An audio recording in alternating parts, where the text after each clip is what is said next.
A rich woman invites her friends to a lavish fake party where everything is actually borrowed, just to see who sticks around when the glamour fades. The gold-embossed envelopes arrived like whispers of magic, each one sealed with a wax stamp bearing the crest of the mysterious and glamorous Celeste Devereaux. The media mogul's name alone sent ripples through the city's social circles. Her private gala, hosted once a year, was legendary. Lavish, exclusive, and dripping in extravagance, the event promised an unforgettable night among the elite. This year's theme, Golden Illusions, intrigued by the phrase but blinded by status, everyone RSVP'd without a second thought. But what none of them knew was this year's party was different. Celeste had grown disillusioned with the shallow praise and the friendships built on glitter, not grit. She needed to know who truly cared for her, and who just came for the champagne. So this year, every glittering element of the night was carefully staged on a budget. Rented gowns, borrowed art, fake labels, an illusion of wealth within the illusion of loyalty. The trap was set. Celeste Devereaux was a woman of striking poise, 42 years old, tall, bronze-skinned with a cascade of silver-streaked black curls that framed her heart-shaped face. Known for her signature velvet gowns and soft-spoken charm, she built her media empire from nothing after escaping a neglected childhood in the small town of Grendale. But fame had come at a cost. She'd grown tired of friends who vanished when the cameras stopped rolling and acquaintances who turned cold when she skipped a shopping trip to Milan. Her heart ached for authenticity, for someone who saw the woman behind the gloss. That's when the idea struck her. Why not host a grand event that would expose the truth? So in secret she began planning. Her mansion would remain, but the decor would be replaced with clever knockoffs. The expensive wine bottles would be filled with discount blends, designer gowns sourced from consignment, and the crown jewel of the evening, a priceless necklace, would be a cubic zirconia piece from an online store. Her goal wasn't revenge, it was revelation. Celeste carefully selected her guest list, not just the socialites, but those who danced around her life with honeyed words and hollow affection. There was Amelia Vaughn, the gallery owner who never failed to name-drop at parties, Jeremy Roth, a fashion influencer whose loyalty shifted with every brand deal, Sophia Lynn, a charming travel vlogger with 3 million followers and a golden smile, and Dorian Mays, a tech startup CEO who once ghosted her after a weekend getaway. But she also invited a few quieter names, people who had shown rare moments of sincerity. Elise Moreno, her personal assistant who once stayed late when Celeste fell sick, Marcus the caterer who remembered how she liked her tea, and Nadia, the florist's daughter, who once brought her fresh lavender on a rainy morning. Each guest would receive the same treatment. Luxury on the surface, lies underneath. Celeste wanted to see who would notice, more importantly, who would care. 2 weeks before the event, Celeste transformed her grand estate in Belmere Hills into a palace of convincing fakery. With the help of a clever stage designer, she replaced original art pieces with masterful forgeries. Crystal chandeliers were switched for plastic replicas from a theater prop house. Her wardrobe, usually custom-made, was replaced by rented high-fashion dupes. Even the catering would be prepared by a local culinary school, not her usual Michelin-starred chef. She left no detail untouched. Her perfume was replaced by a knockoff. The Bentley outside was borrowed from a dealership for the weekend. Everything gleamed, but nothing was real. And behind it all, hidden cameras would document every moment, not for shame or exposure, but to study. Who clung to status, who relaxed into the evening, who looked at her with warmth instead of calculation. The stage was set. All she needed now were the players. The evening arrived with a pink sunset blanketing the city skyline. Luxury cars rolled up the cobblestone driveway as guests in silk and sparkle stepped out onto the red carpet. Celeste, radiant in a shimmering gold gown that cost $45 to rent, greeted each one with practiced warmth. Whispers buzzed like flies. Emilia praised the new Renoir hung in the foyer. Jeremy posed in front of the fountain, tagging it, Devereaux Estate 100M plus vibes. Sophia documented every corner, live streaming to her fans. This chandelier, pure diamond dust, I swear. No one questioned a thing. The illusion held firm. Celeste floated through it all, heart racing. Were they enjoying themselves? Were they admiring the borrowed beauty more than the person hosting it? She caught Elise in a quiet corner, sipping punch and admiring the garden. Nadia helped a waiter pick up broken glass unnoticed by anyone else. Small acts, quiet truths. The party was just beginning, but already the cracks were showing. Midway through the evening, Celeste gathered the guests in the marble foyer for a special unveiling. With practiced poise, she opened a velvet box and revealed a dazzling necklace, a waterfall of sparkling stones. Gasps echoed. It must be worth millions, Emilia declared. Celeste smiled, allowing the illusion to deepen. An heirloom, she lied. Passed down from royalty. Cameras clicked.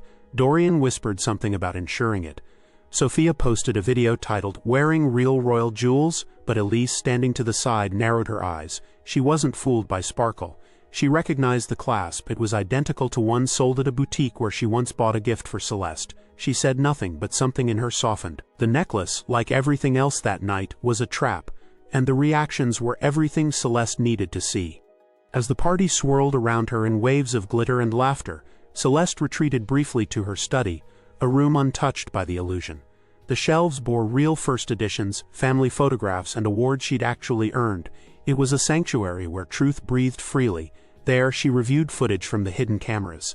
She watched Jeremy dismiss a waiter for offering a cheaper brand of caviar. She saw Amelia flinch when her champagne turned out to be a flat vintage. Sophia was busy rehearsing reactions for her live feed. Dorian spent the night bragging about crypto while fishing for introductions. But then there were the others. Marcus, the caterer, was quietly serving while complimenting the student chefs for their creativity. Nadia, in a modest dress, offered to help clean a spill. Elise noticed a chipped sculpture and whispered kindly to Celeste, "You don't have to impress anyone, you're enough." That line lingered. Celeste wasn't just testing them, she was testing herself. Could she strip away the glitz and still believe she mattered? The question haunted her as the music grew louder down the hall. While the guests mingled upstairs, downstairs told a different story. In the modest staff quarters, a hushed conversation was underway. One of the culinary students had accidentally overheard Celeste on the phone earlier, revealing her plan. Word spread quickly among the servers and staff. The party was a decoy, everything was borrowed, nothing was real. At first, panic stirred. Would the guests find out? Would they be angry, embarrassed? But then, something beautiful happened. Rather than mock the idea, the staff rallied behind Celeste. They admired her boldness. Many of them had worked in luxury homes where their names were never remembered, where they were invisible. They understood what it meant to crave sincerity in a sea of pretense. Together, they decided to help. They made subtle adjustments, rearranged the lighting to highlight real flowers instead of fake sculptures. They offered warmth, not just service. And they watched the guests closely, quietly rooting for the ones who treated everyone with respect. They were now part of the test and secretly its most honest judges. Halfway through the evening, disaster struck, or so it seemed. Jeremy, boasting loudly by the grand piano, attempted to impress a group with a toast to riches. In a grand gesture, he popped open a bottle of what he assumed was $3,000 champagne, only to find it flat and lukewarm. His face twisted in horror. "What kind of event is this?" guests gasped. Amelia covered her mouth. Dorian laughed nervously. The illusion wobbled. Celeste stepped forward with calm grace. "I believe in supporting local vineyards this year," she said with a sly smile. Sometimes simplicity holds the deepest flavor. Most laughed it off, but Jeremy was visibly offended. "This isn't what we were promised," he muttered. The spell was cracking, but Celeste didn't mind. In fact, she welcomed it, because anyone who needed price tags to enjoy a moment didn't deserve the moment.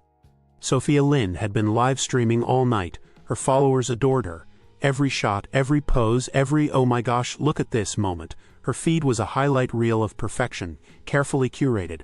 But then her connection glitched. For 10 full minutes the stream went down, no audience, no likes, no comments. Suddenly alone, Sophia looked around. She noticed the stitching on her gown was slightly off. The champagne was cheap. The roses in the centerpieces were plastic. Doubt crept in like a shadow. She made her way to the garden for air and found Nadia feeding stray cats near the hedges. "This place, is it all fake?" Sophia asked, lowering her voice. Nadia shrugged. "Does it matter if you're having fun?" It was a simple answer. But it rocked Sophia's world. Without her followers watching, she had to admit she wasn't even sure who she was. That night, for the first time in years, she sat without her phone and just listened, and laughed, and breathed. Later in the evening, as a slow waltz began to play, Celeste emerged into the ballroom with her hair loosened and heels discarded. She walked barefoot across the marble floor and extended a hand to Marcus, the caterer. "Dance with me," she asked. He hesitated, then smiled and joined her. The room paused. Whispers fluttered. A wealthy hostess dancing with a staff member, barefoot, in front of everyone, but Celeste didn't care. The charade had served its purpose. She was reclaiming herself. One by one, others joined. Elise twirled beside a chef. Nadia swayed with one of the musicians. Even Sophia, without filters or fans, clapped along. Only a few, like Jeremy and Amelia, stood stiffly at the edge, confused and uncomfortable. It wasn't about status anymore. It was about connection, freedom. The joy of being seen and accepted without artifice. For the first time in years, Celeste felt real, and she wasn't alone. As the music softened, Celeste stepped to the front of the ballroom and tapped a spoon gently against her glass. The guests, still catching their breath from the spontaneous dance, turned with eager curiosity. "Friends," she began, her voice calm but commanding, "I want to thank you all for being here tonight, but before this evening ends, I have a confession to make." A ripple of unease passed through the crowd. She walked slowly to the center of the room. "Everything you've seen tonight, every glittering chandelier, every exquisite sculpture, the champagne, even this dress, is borrowed or fake. Tonight was never about luxury. It was a mirror." Gasps, whispers, a few faces turned red. "I wanted to see what mattered most, status or sincerity," Jeremy scoffed. Emilia took a shaky step back, but others stood frozen, unsure of how to respond. Celeste let the silence hang. "Some of you proved yourselves tonight in ways that humbled me. Others," her eyes briefly passed over Dorian, "reminded me why I needed to do this in the first place." She raised her glass. "To those who stayed even when the sparkle faded, you're the real gems." Some applauded. Some quietly left. The mask was off, and so were theirs. By the end of the night, a strange quiet had settled over the mansion. Jeremy left without saying goodbye, muttering something about wasted time. Emilia didn't take a single photo on her way out. Dorian tried to salvage his image by praising Celeste's bold performance art, but it rang hollow. Yet something unexpected happened. Sophia hugged Celeste. "You helped me remember who I was before I became a brand," she whispered, her voice cracking. Elise stayed to help fold linens. Nadia offered to water the garden. Marcus sat with Celeste on the front steps, sharing stories from his youth. One by one, the crowd thinned, until only a handful remained, those who had seen beyond the illusion. Celeste felt no sadness, only clarity. The fallout wasn't painful, it was freeing. She didn't need an entourage of admirers, she needed a circle of truth, and tonight she had found them. The next morning, the Devereaux estate was quiet except for the chirping of birds and the rustle of leaves in the breeze. Celeste sat on her balcony with a cup of herbal tea, wrapped in a robe that actually belonged to her. Plain, soft, and well-worn, she reflected on the night's events, reviewing footage, smiling at moments of kindness and honesty, wincing at others. The experiment had yielded more than she expected. It had filtered her world. She opened her journal and wrote a single sentence. "Luxury fades. Loyalty doesn't." For the first time in years, she felt at peace. The weight of appearances was gone. No longer would she host events for approval or friendship for optics. From now on, everything she built would be real. And it started with a breakfast invitation. To Elise, Nadia, Marcus, and Sophia, just eggs, toast, and laughter. No chandeliers, no cameras, just people who stayed when the glitter was gone. News of Celeste's deception spread quickly. Tabloids called it the Belmere Bluff. Headlines ranged from glamour queen's hoax to socialite's fake bash exposes fickle friends. Some guests were furious about being tricked. Others stayed quiet, ashamed of how they had behaved. But not everyone was critical. A popular blog wrote, "She didn't host a fake party. She held up a mirror to society."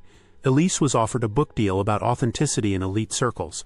Sophia launched a new vlog series, No Filter Fridays, where she interviewed people without glam makeup or lights. It became a surprising hit. Marcus opened his own bistro with Celeste's quiet investment. The opening night was small and beautiful. No red carpet, just real food and laughter. Celeste never responded to the media frenzy. She didn't need to. She had already spoken the only truth that mattered, and those who needed to hear it had. Months later, Celeste hosted another gathering. This time there were no gold-embossed invites, just handwritten notes slipped into coat pockets or left with flower deliveries. The venue was her garden. The food was potluck. The decorations were simple wildflowers and paper lanterns.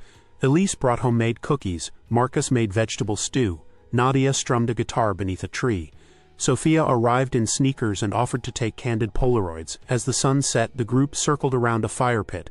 They toasted not to success or status, but to each other, to truth, to resilience, to showing up when it matters most, and for the first time in her life, Celeste felt surrounded, not by admirers, but by family. The trap had worked, it had set her free. Not long after the garden gathering, Celeste received a letter in delicate script.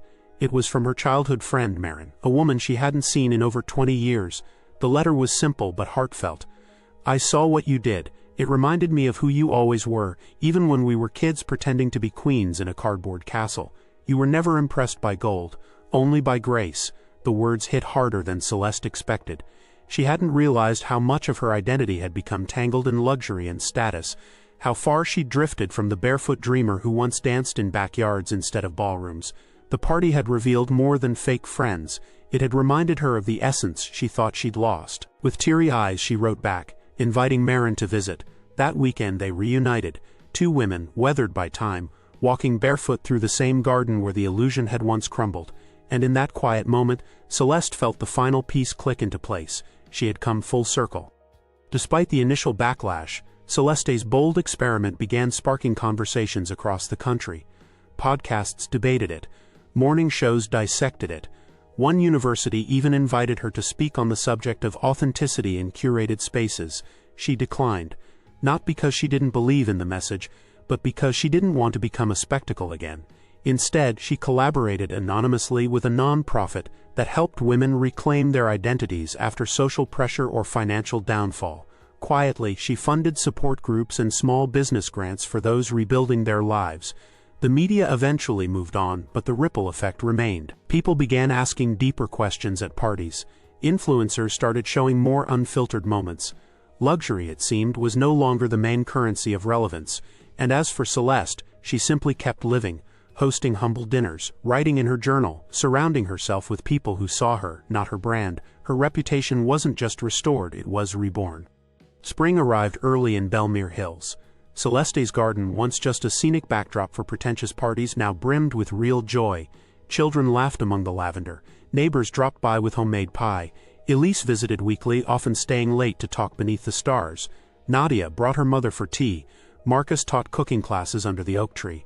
Sophia began filming her new documentary, The Cost of Pretending, with Celeste's story woven gently into the narrative.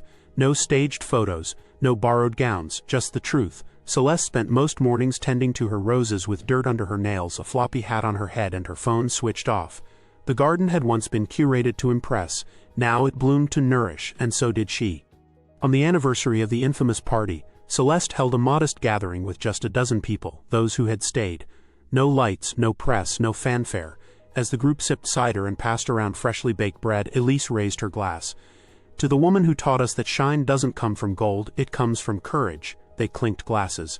Celeste smiled, brushing back a strand of gray hair. Here's to illusions, she said. They may dazzle, but only the real ones stay when the lights go out. Everyone fell quiet, letting the truth of her words settle. And in that silence, in that simple golden moment, Celeste knew she had everything she ever wanted. Not admiration, but authenticity.